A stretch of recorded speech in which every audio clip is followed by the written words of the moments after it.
25 বছর আগেও বিশ্ব বাণিজ্যে যুক্তরাষ্ট্র ছিল ধরাছোঁয়ার বাইরে, কিন্তু সময়ের ব্যবধানে দৃশ্যপট বদলেছে নাটকীয়ভাবে। এখন বিশ্বের 1 নম্বর রপ্তানিকারক দেশ হিসেবে চীন নিজের অবস্থান বেশ পাকাপোক্ত করেছে, যেখানে 145টি দেশ এখন যুক্তরাষ্ট্রের চেয়ে চীনের সঙ্গে বাণিজ্য করতেই বেশি স্বাচ্ছন্দ্য বোধ করে।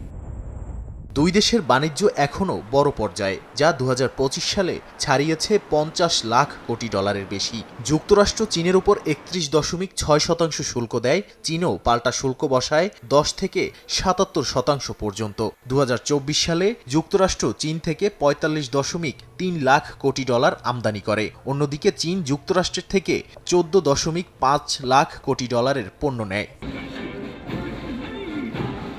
সামরিক শক্তির বিচারে ওয়াশিংটন এখনও যোজন যোজন এগিয়ে থাকলেও বেইজিংও চুপচাপ বসে নেই। সংখ্যার বিচারে চীনের রণতরী এখন মার্কিন নৌবহরকেও ছাড়িয়ে গেছে। সামরিক ব্যয় যুক্তরাষ্ট্রের $95.4 লাখ কোটি, চীন $33.6 লাখ কোটি।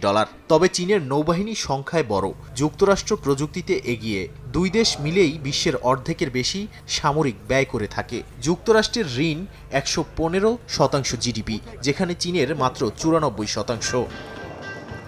তবে প্রযুক্তি আর আকাশপথে এখনও মার্কিন শ্রেষ্ঠত্ব বজায় থাকলেও কৃত্রিম বুদ্ধিমত্তা বা এআই এর দৌড়ে চীন এখন যুক্তরাষ্ট্রের প্রধান প্রতিদ্বন্দ্বী। যুক্তরাষ্ট্র এআই খাতে $10.9 লাখ কোটি বিনিয়োগে এগিয়ে। চীন দ্রুত এগোচ্ছে ইভিতে 50% শেয়ার, যেখানে যুক্তরাষ্ট্র মাত্র 10%। দুই দেশই তাইওয়ানের চিপের ওপর নির্ভরশীল।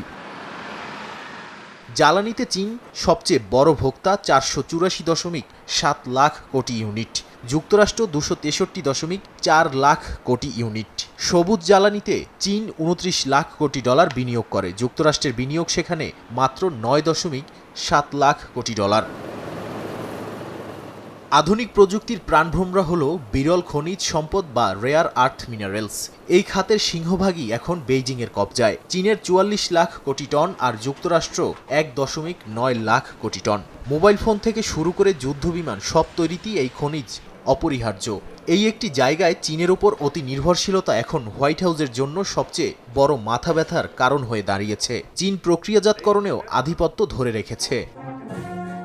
বিশ্লেষকরা বলছেন, সব মিলিয়ে চীন এখন যুক্তরাষ্ট্রের সমান্তরাল শক্তি নয়, বরং অনেক ক্ষেত্রে প্রধান প্রতিদ্বন্দ্বী। বাণিজ্য, প্রযুক্তি, সামরিক শক্তি থেকে কৌশলগত সম্পদ, সব ক্ষেত্রেই চলছে সরাসরি ক্ষমতার লড়াই। নাদিম মারজান, সময় সংবাদ।